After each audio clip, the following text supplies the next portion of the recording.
কিন্তু মজার বিষয় হলো এই সূরা শুরুতে কোনো বিসমিল্লাহ নাই। কোরআনে কয়টা সূরা? 114টা সূরা। সব সূরা শুরুতে বিসমিল্লাহ আছে, এইটার মধ্যে নাই। তো এইটাতে যে নাই, এটা এই গ্যাপটা আবার আল্লাহ পূরণ করে দিলেন আরেক সূরার মধ্য দিয়ে, সূরাতুন নামাল। আছে না নাই? ইন্নাহু মিন সুলাইমান ওয়া ইন্নাহু বিসমিল্লাহির রহমানির রহিম। সুবহানাল্লাহ। রানী বালকিসের কাছে উনি একটা চিঠি পাঠালেন হুদহুদ পাখি দিয়ে। কি পাখি? ওনার সিংহাসনের সাথে পাখিটা উঠতো। এই পাখিটার চোখের মেগাপিক্সেল জুমিং পাওয়ার এত ছিল, 1000 ফিট উপর থেকে মরুভূমির দিকে তাকালে কত ফিট নিচে মিষ্টি পানি আছে, রিপোর্টটা সুলাইমান নবীর কাছে দিয়ে দিত। হুদহুদকে দিয়ে বললেন, যা চিঠিটা দিয়ে আয়। ইন্নাহু মিন সুলাইমান ওয়া ইন্নাহু বিসমিল্লাহির রহমানির রহিম। এই চিঠি আমার পক্ষ থেকে, আল্লাহর নামে চিঠি পাঠিয়ে দিলাম। তো ওই সূরার নাম হলো শুরুতে বিসমিল্লাহ, আর মাঝখানে এই বিসমিল্লাহ দিয়ে 114টা বিসমিল্লাহই আল্লাহ মিলাই দিলেন। সুবহানাল্লাহ।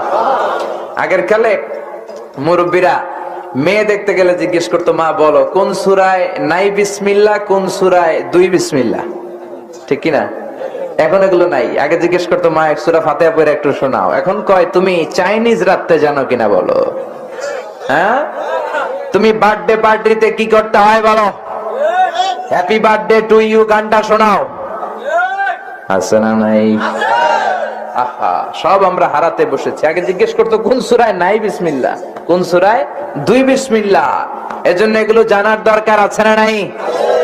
আল্লাহ বললেন এমন একটা সূরা যেই সূরায় কাফের মুশরিকদের সাথে সম্পর্ক ছেদের ঘোষণা দেয়া হয়েছে, মুনাফিকদের গোমরকে ফাঁস করে দেয়া হয়েছে, আর কেমন করে আল্লাহর কাছে তওবা করবা সেটাও বলে দেয়া হয়েছে। ঠিক কি না? এজন্য আল্লাহ বললেন, আত-তাইবুনাল আবিদুনাল হামিদুনাস সাইহুনার রাকিউনাস সাজিদুন আল আমিরুনা বিল মা'রুফি ওয়ান নাহুনা আনিল মুনকার ওয়াল হাফিযুনা লিহুদুদিল্লাহ ওয়া বাশশিরিল মুমিনিন। কোন সুবহানাল্লাহ। 9টা গুণের কথা বললেন। আল্লাহ বললেন আমার প্রিয় বান্দা হবে যারা, তাদের 9টা গুণ থাকতে হবে। চিৎকার করে বলেন কয়টা? আরো জোরে কয়টা? 1 নম্বরে আমার প্রিয় বান্দারা হবে আত-তাইবুন, মানে তওবা করবে। সুবহানাল্লাহ পড়েন। ইয়া আইয়ুহাল্লাযীনা আমানু তুবু ইলাল্লাহি তাওবাতান নাসুহা। ও আমার ঈমানদার বান্দারা, নাসিয়া আদম ফানাসিয়া বানু, তোমরা